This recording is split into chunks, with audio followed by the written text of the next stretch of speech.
I start the lecture. Okay, so no question about the previous session. Good? Okay. So now I'm going to talk about some rules, or specifically one rule, which is Markov-Nikov's rule. And I try my best to not mess up the name. So when we had reactions, and we talked about this sessions before the break, do you remember that when we had like addition of acids to alkenes, there were like, for instance, we had like HBr and we wanted to add that to alkenes. There were like, at the time I told you that it doesn't matter which, if you had like a double bond, I told you that simply break the double bond and then attach H and Br to two sides of the alkene, the carbons that involve the double bond. Do you remember?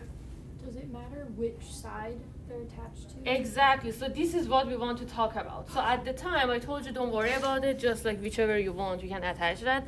But now in today's session, we want to know how we can decide that which part of, or for instance, if we had like water, we had like HOH, and we would attach hydrogen to one side and then OH to the other side. Now, in today's lecture, we want to know how we can decide which carbon we should attach these atoms to. Is that clear what we're talking about in today's lecture? Okay. So, first, before study Markov-Nikov's rule, as always, we first learn some language or like some alphabet, some words. So first of all, when we have like the reactants and alkenes, they can be symmetric or unsymmetric, meaning that you can have like your reagent can be like Br2, like bromine molecule, or like chlorine molecule, hydrogen molecule, or like, you know, and the same thing with alkenes. You can have C2H4, which if you write the molecular structure, you have like this structure here, right? Remember? Or you can write it as this, C2H4. But this is abbreviated structural formula. So you have like an understanding of how this double bond, or like how atoms bond together, but still it would be more concise than this, right? So these are symmetric, right? And this is kind of like the mirror plane, as your book says. And as I mentioned, everything that I include here is from your book, unless I cite otherwise. Or they can be unsymmetric, meaning that if you don't have a mirror plane, basically, in one side you have hydrogen, on the other side you have Br, for instance. This is not symmetric, right? And the same thing with water or hydrochloric acid, right? The same thing with your alkene. So we have like symmetric and unsymmetric. And one thing that I can ask you in the exam would be which of the following reagents are not symmetric. And then I give you like Br2, Cl2, H2, and then H2. I mean, this is pretty easy, right? But if I give you like alkenes and then just give the name of them, maybe it would be more challenging, because first you should write the molecular structure and then decide is it like symmetric or unsymmetric. But as long as you know this table well, it should be straightforward. And as you see, it's just like a table number. And then I also, as I mentioned, I include the sections here. So yes? You're saying H2O is symmetric? No, this one is not. No. Oh, that's the non. Yeah. So it was supposed to be a like multiple choice. But the other ones on top are symmetric. Exactly, yes. Yeah. This is like an abbreviated test question, kind of. So. Okay. Yeah. Don't be confusing. Which of the following is not Okay. symmetric. And then this one would be the answer, right? And the other thing that I cannot emphasize enough, most of you know the answers to most of the questions, but you don't read the question well, or just like you're rushing to get out of the exam room, go move on with your life. So just read the question well, because most of the time, and I saw that in your homework problems as well, and now that we are on the subject, go back, I upload the solutions to your homework, quizzes, everything, right? So go to Canvas and then study those. And for your quiz 3, I repeated like almost 10 questions, exact same questions from your previous homeworks. And if you just study them, you can just like get free points basically. So make sure to study the previous homework solutions and quizzes and so on and so forth. And now, because we have like so many questions in homeworks and quizzes, it's possible that you see the exact same questions in your exam, and you feel bad if you see the same question and then you cannot answer it because you didn't study the solutions. But sometimes, when I had like which of the following statement is not correct, and I say, for instance, the conjugated molecules, we have like this structure, or like I have like the same exact sentences that I included in the PowerPoint, but I changed something a little bit, right? And then the answer, depending on what I do, would be like true or false. So what I'm trying to emphasize here is that to read the questions well, okay? Okay, so before I go to the next slide, any question from this slide? Okay. So now we want to know what exactly, this rule is. And as I said, first we want to have like some words in order to understand Markovnikov's rule well. So we have like 3 definitions here, and I just like copied and pasted the definition from your book. So we have like regioisomers, or like before, and then we have like regiospecific, regioselective. So now we want to see what each of these words mean. So when we have, do you remember that one of the main reactions that we had in alkanes, it was addition, right? And that is one question that I asked you in your homework. Is it addition, substitution, synthesis, combination? So remember that this is like the main reaction occurring in alkanes. So if you have unsymmetric reagent, and we just learned what was the definition in the previous slide, and we add that to an unsymmetric alkane, these products basically here are called regioisomers. Okay? Because any of you can tell me what was the definition of an isomer? Or like what type of isomers we had? Structural, configurational, Uh-huh. conformational. Yes, exactly. So we had like constitutional, configurational, conformational. So what was constitutional? So they were in different order? Like they had the same atoms but in a different order? Yes. So if you have the molecular formula, if you write that down, they are the same, but the structures are different, meaning that the bonding pattern of atoms are different, as your friend mentioned, right? But conformational and configurational were, different in the sense of 3D structures, right? So in paper, it would seem the same, but you could, depending on whether they were interconvertible to one another without breaking a bond or not, you had like conformational and configurational. So these structures here, as you can see, if you write the molecular formula, they are the same, right? But, here there are like two different possibilities, and the reason that they're not exactly the same is because you have like an R group here, right? So the position of them, here is different. Can everyone see why these two configurations are different?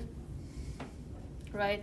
So for that matter, we call them regioisomers, kind of like region isomers, and then combining them together, right? So this is the definition. If you have like unsymmetric alkene and then that reacts with unsymmetric reagent, you would have regioisomers, okay?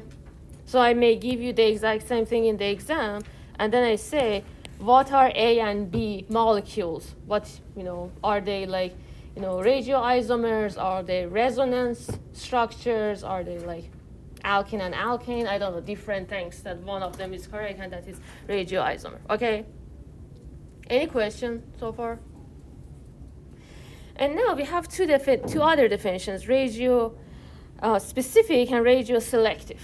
So, as you may guess, and as your friend asked in the beginning of the class, when we have like these reactions occurring, you can have like different structures, right? In this case, like two structures.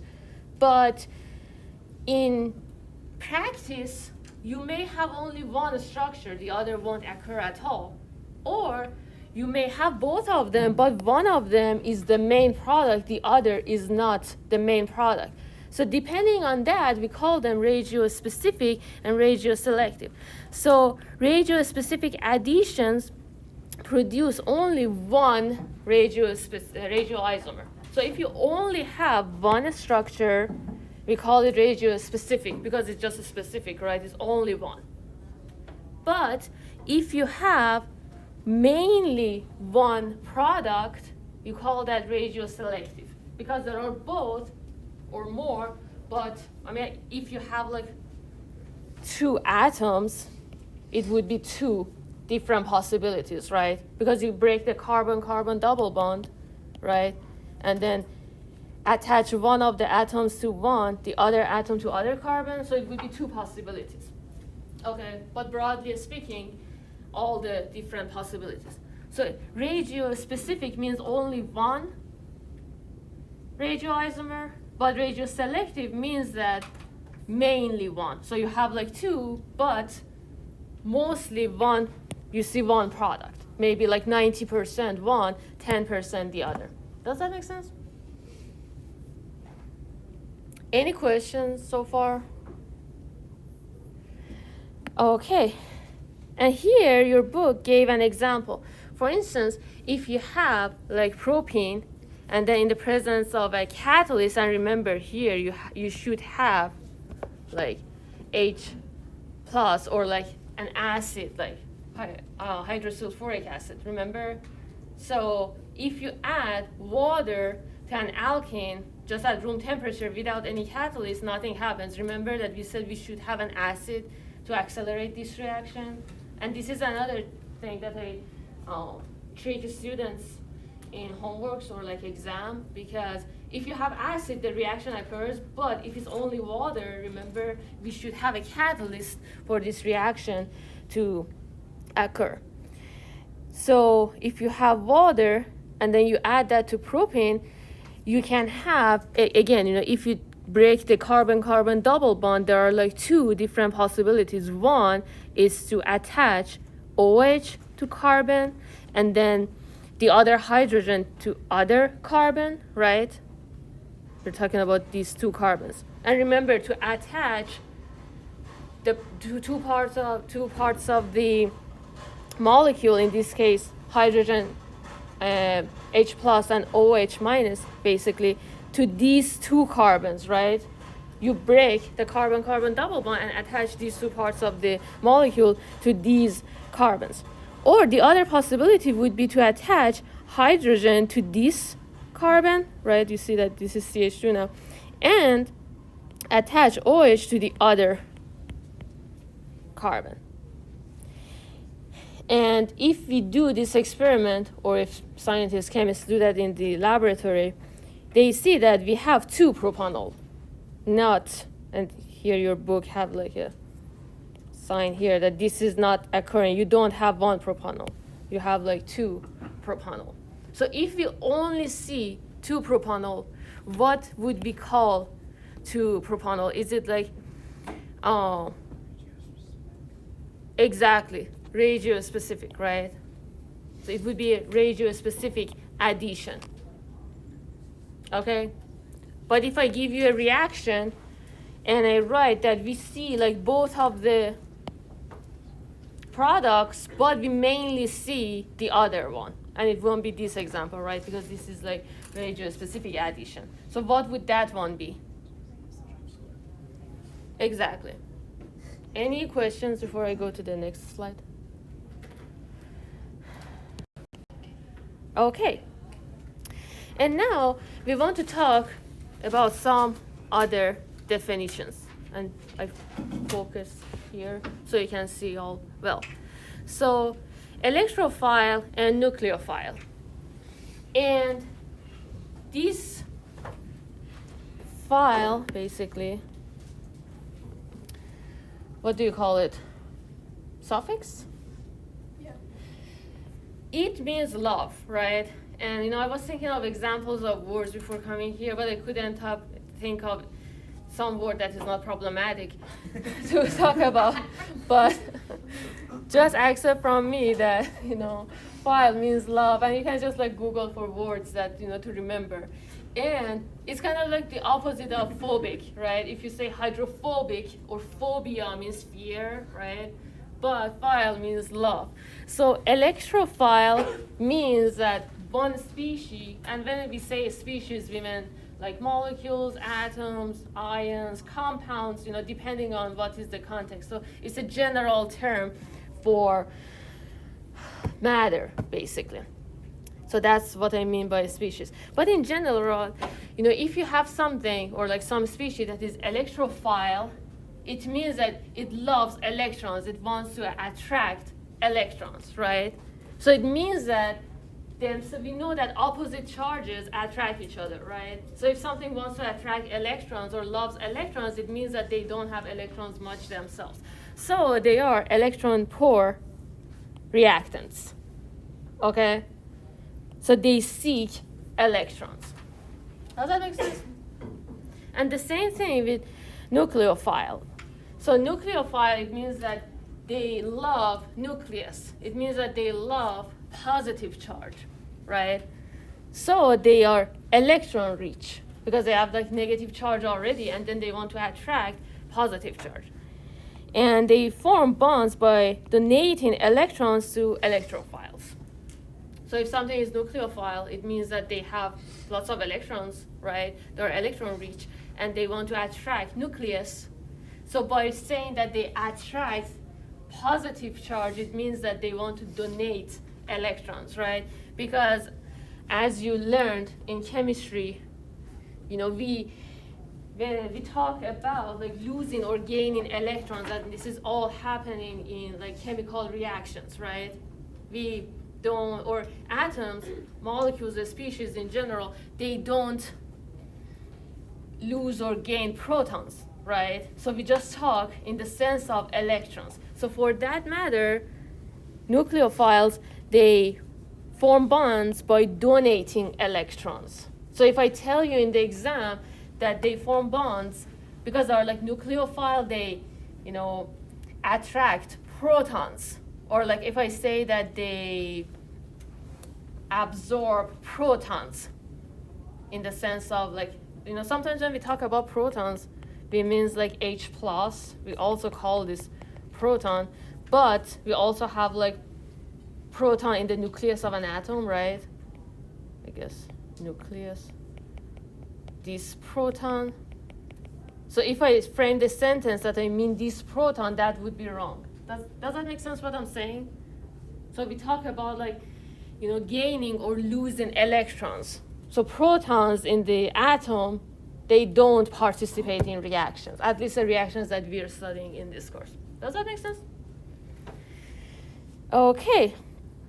So going back to what your book wrote here, if we have like a species or like an atom that is, or like a molecule that is electrophile, and have another species that is nucleophile, And this is how we denote them, like Nu for like nucleophile and then electrophile with E.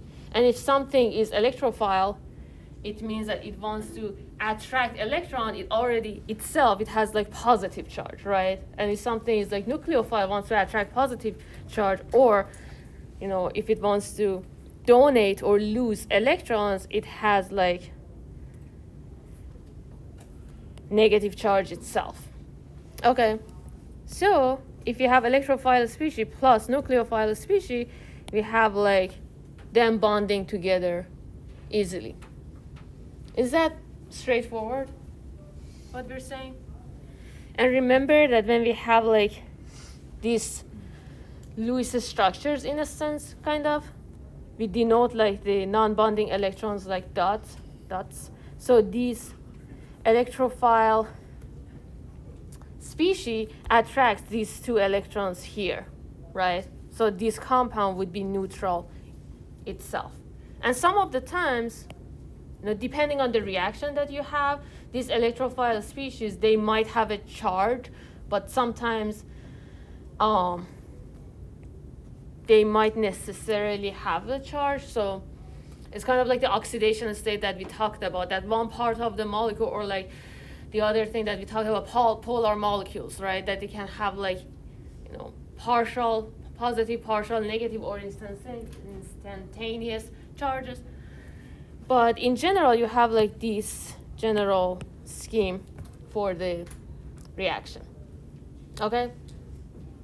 Any questions so far? Is that clear what we're talking about? Okay. And the other definition is carbocation. So as you may guess, carbo is carbon, cation is a species that has a positive charge, right? So a carbocation is a positively charged carbon atom bonded to 3 other atoms. And as you have seen in the homeworks, I just like play with these words, which of the following statements is not correct, which one is correct. So make sure to know the definitions well. Any questions so far? So is a methyl considered a carbocation because it has 3 hydrogens attached to a carbon? Methyl, you said, yeah, or methane? Methyl. So you should have, so your carbon should have positive charge, but methyl itself, it doesn't have positive charge. Great question. But you can have like a structure, and then we go through some examples to see some examples of carbocations. Great question. Any other questions? Okay. So learned about electrophiles, nucleophiles, carbocations. So now that we know all these definitions, we have like one more definition before I go through the mechanism, and that is electrophilic addition reactions. So if you have a reaction in which an electrophile is added to an alkene, we call that reaction electrophilic addition reaction. So as long as you add 2 compounds together and you don't substitute any of the atoms, or just you add those atoms of that species to your structure, that would be addition reaction, right? And if you have like an electrophile that you add to alkene, we call that reaction electrophilic addition reaction. And how that happens, and now we want to, as I mentioned here, this is like section 3.9, and I try to find like more examples here too to write. So here, remember that the reaction, I also add that here. So you have like electrophile, and you add that to nucleophile, and that gives you like ENU. Okay, so in the first step, if you have like the H plus, that as I said, we can call that like, hydrogen ion or like proton, right? Proton, like hydrogen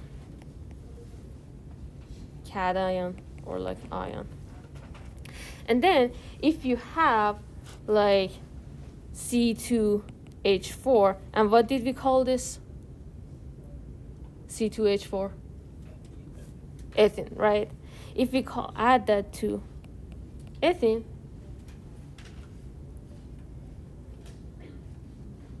we have as a product a carbocation. And how it happens is that first we break the carbon-carbon double bond, and this carbon-carbon double bond, it acts as a nucleophile, right? And this is your electrophile because it has like positive charge. Can everyone see that? And the same way that these two electrons would go to this electrophile here, these two electrons here goes to this hydrogen here, in a sense. So you have like hydrogen bonded here, I write that with blue. And since this carbon, right, so you had like two electrons here, and this carbon lost one electron, right? So it gains positive charge, and then you have a carbocation. Can everyone see that? How it happened? Right?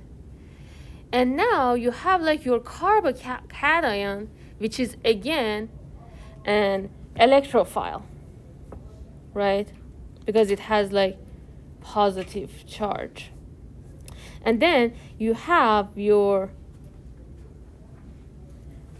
nucleophile, depending on what structure you have here. So your book wrote a general example, and in the next slide, or maybe I add like some example for you, or like show you from your book to save some time, a specific example. But if you have like a nucleophile, you have basically this general equation here. And again, the product would be electrophile bonded to nucleophile. So meaning that now this negative charge here, or like this nucleophile here that has like two electrons, it bonds with this carbon that has positive charge. And that would be product of addition of, HNU, or it can be like, HBr, or like HOH, or like depending on what structure you have. So this is kind of like the mechanism. Does that make sense? Kind of? Questions? Yes. So would both of those be considered electrophilic addition reactions, or is the bottom one like a nucleophilic addition reaction? So Does that make sense? yes. Okay. So in general, great question. So as long as we have like an electrophile, right, and we add that to an alkene, as long as this definition stands, you have electrophilic addition reaction. Okay, so since the first one is the electrophile and you're adding something to it, it becomes the electrophilic addition. So this is kind of like do you remember that when we had like substitution of halogens? So we had like a general reaction, and we had like reaction mechanism that we would say that, there are like several steps, like initiation, propagation, termination. Right. And so general reaction we called like chlorination, bromination, but each of them had like the different steps. So this is kind of the same, that we have like the general reaction, and now we have like different steps, right? Does that make sense? Yeah. Great question. Any other questions? Good. So let me, since I didn't include, what do I want to do? Okay. going to show. I would draw this structure, but it just takes me so much time, and you have that in your book. So I'm going to write here, section 3.9. I mean, in my book, the hard copy is like page 83, but in the online version might be different. I think it will be the same, but anyway, so here it's just like the reactions that I just wrote for you, and here you have like an example. So you have like, for instance, HCl, right, or hydrosulfuric acid, right, and you can write H2SO4 as like H attached to OSO3H, right, or water. And then if you add that, each of these two, ethene, for instance, or like it can be alkenes in general, it's basically what I just wrote, here, right, these steps. But here it's just like an actual example that first you have the production of carbocation, and then you have like the other part of the molecule, right, the Cl minus, or like OSO3H, or like, it should be OH here, right? And then they attached to this positive charge here. Does that make sense? Right? Any questions? Okay, let me go back to what I'm trying to press this with the pen. Okay.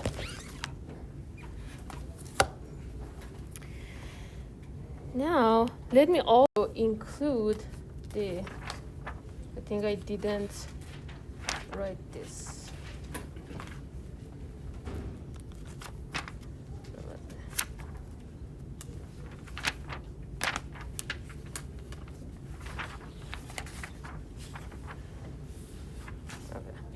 Again, section 3.8, right?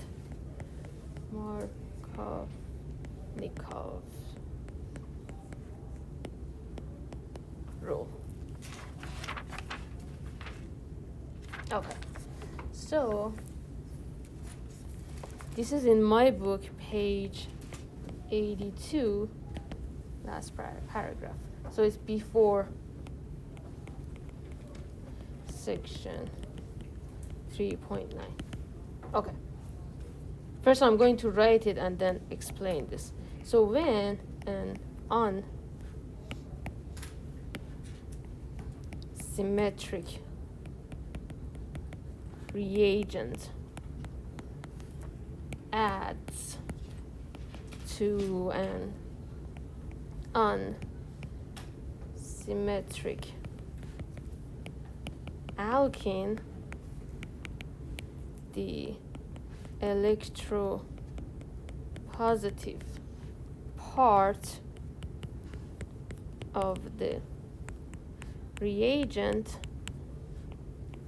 bonds to the carbon of the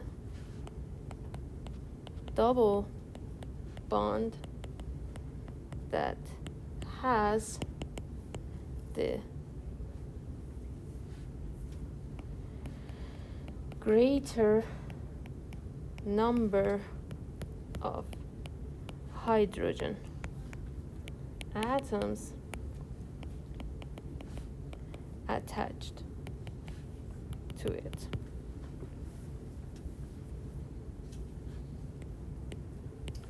Markov-Nikov's rule.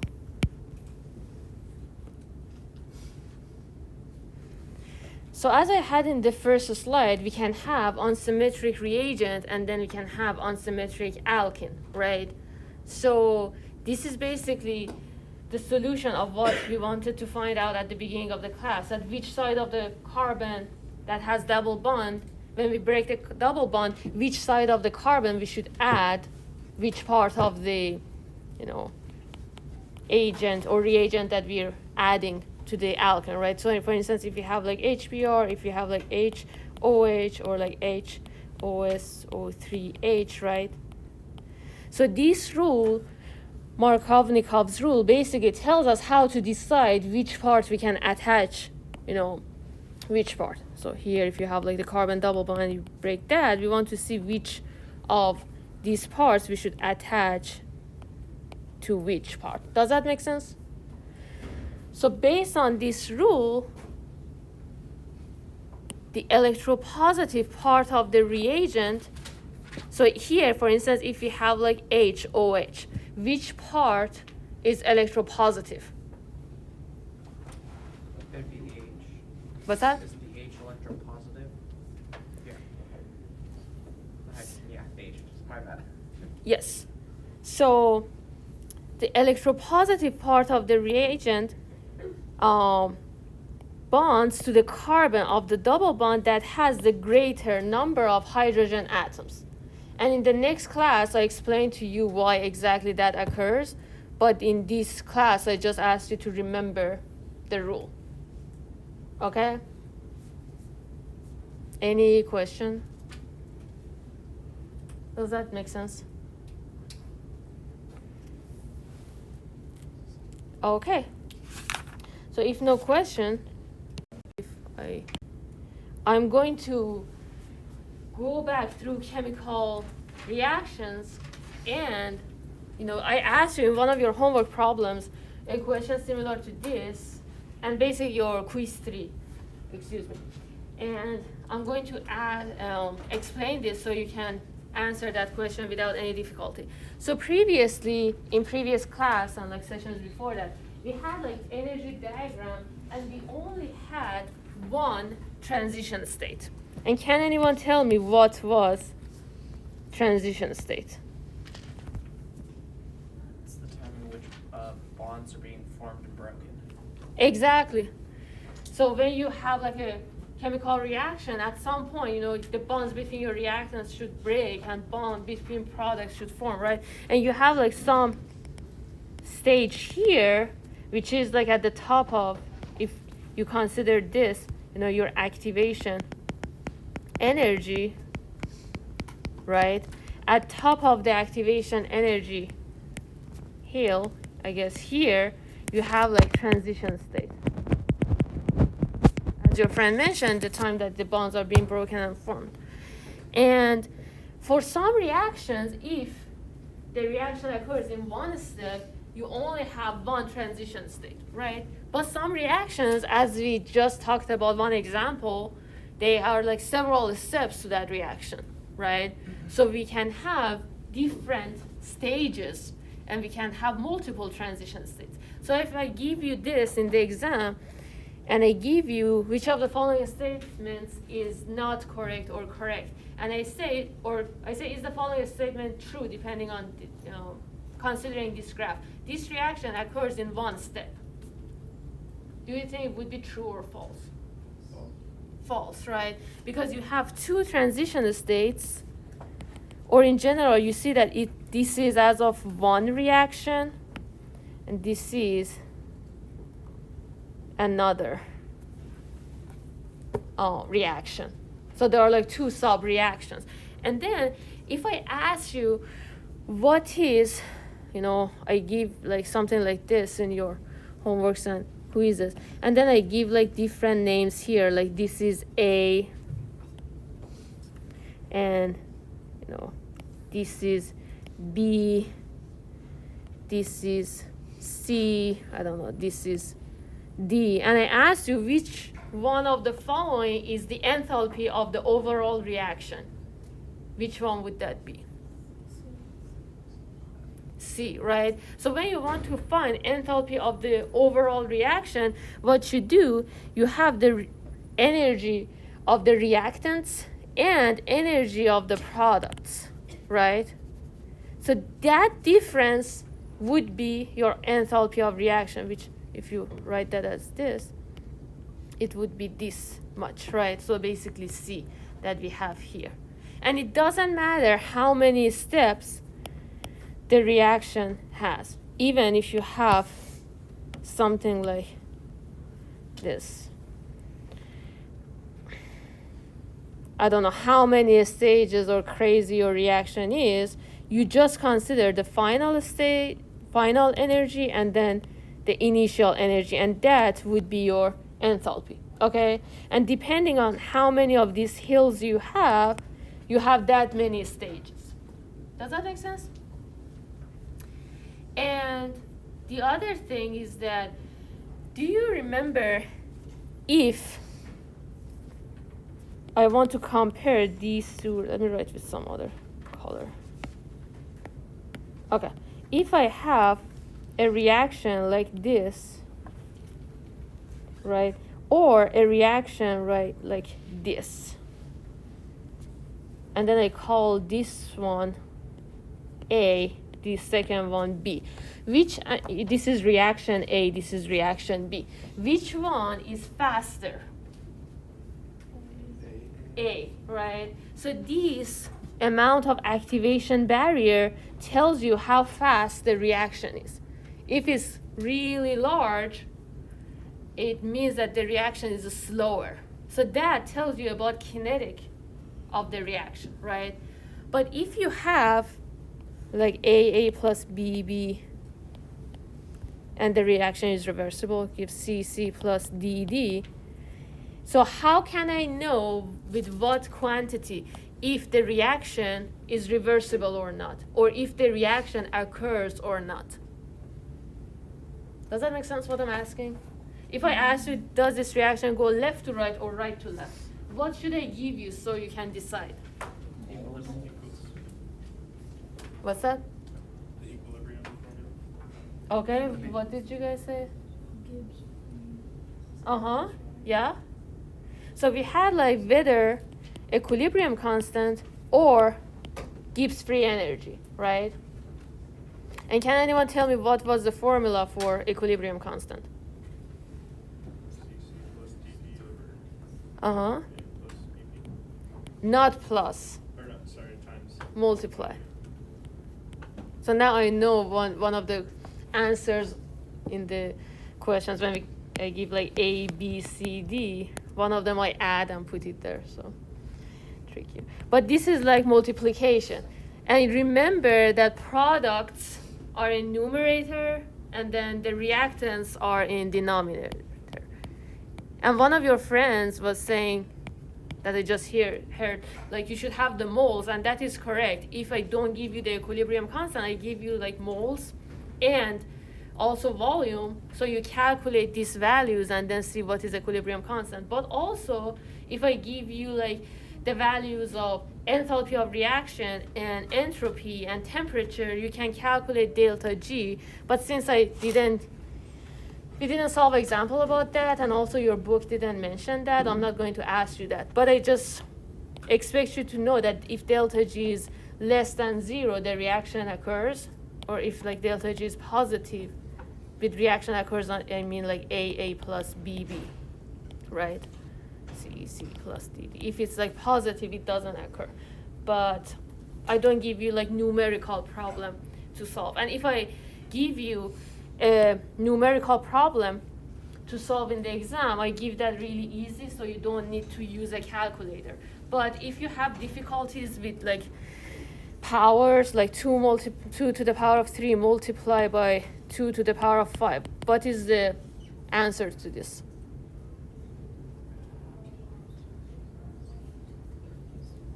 What is it?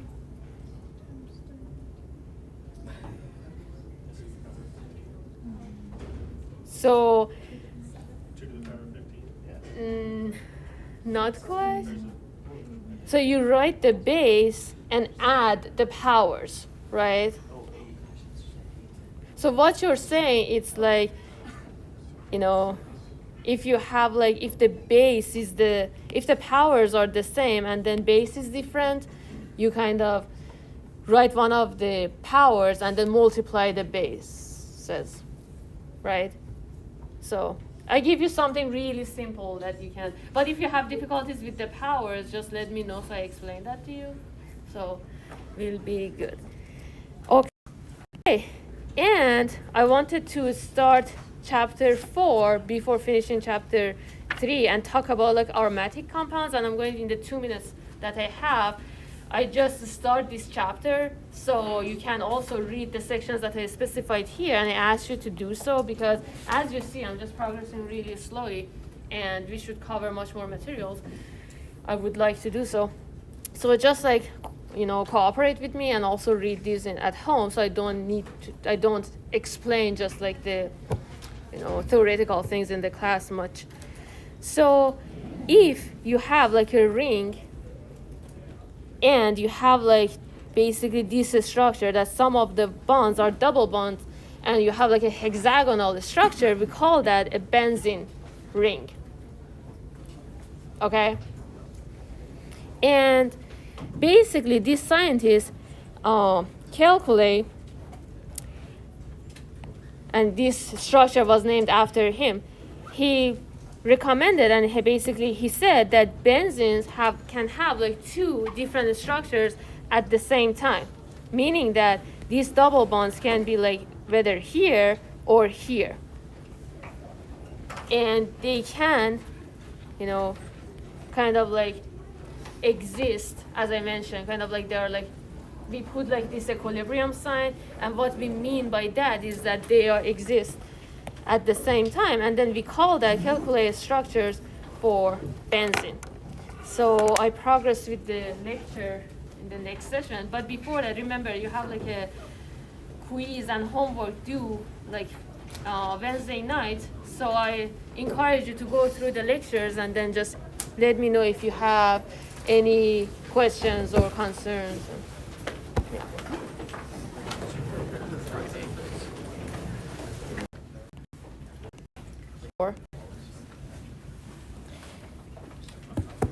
Hello everyone. Let's start with the attendance now that we're waiting like a few minutes for your friends to come.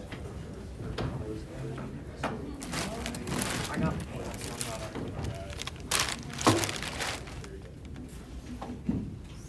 other than that, okay, and I also got like 2 so yeah.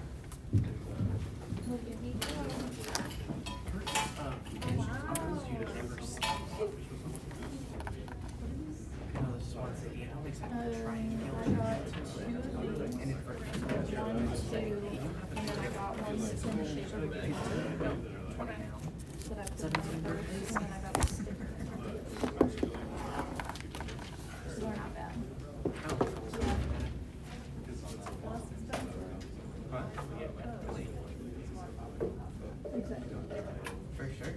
I'm actually gonna be able to pay for it. It's nice to see like that,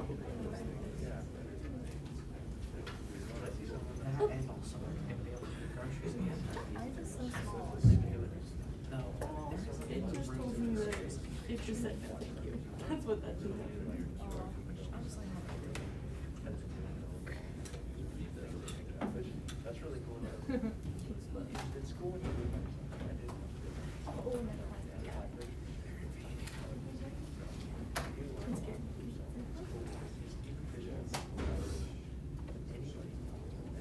I still have to see one. Like I saw one for $15 and see percent.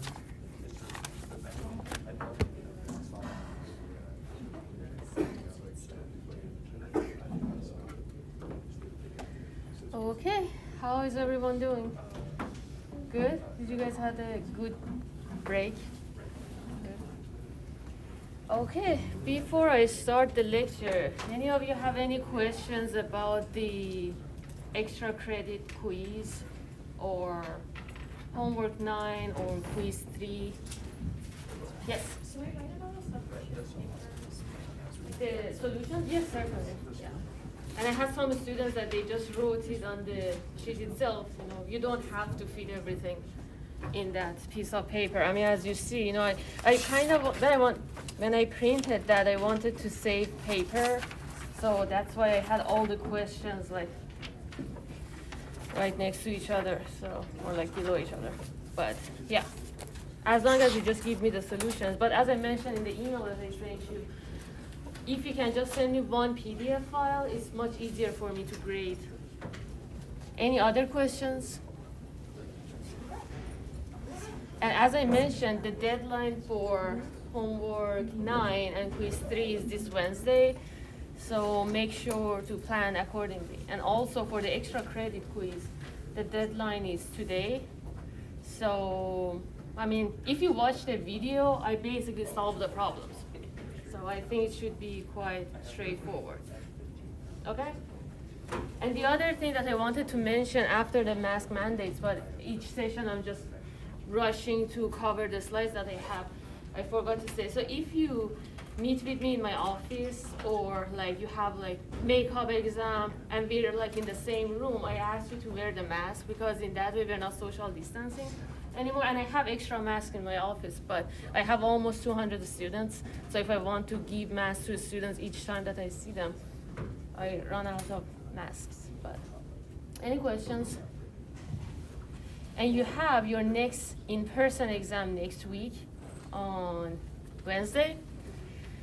So I encourage you, if you have like you need more points, go to tutoring. First of all, I give tutors extra materials to cover for you. And also you can just get 5 points out of 1,000, basically 0.5 out of 100.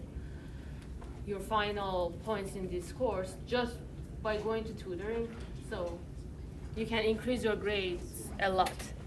And some of you already have an A, and then now your grade is like more than 100. So, I mean, don't feel that if you go to tutoring, it means that you don't know the materials. Most of the time, students that are already A and B go to tutoring. So I highly encourage you to go to tutoring. And speaking of tutoring, tutoring is Mondays now, 4 to 8.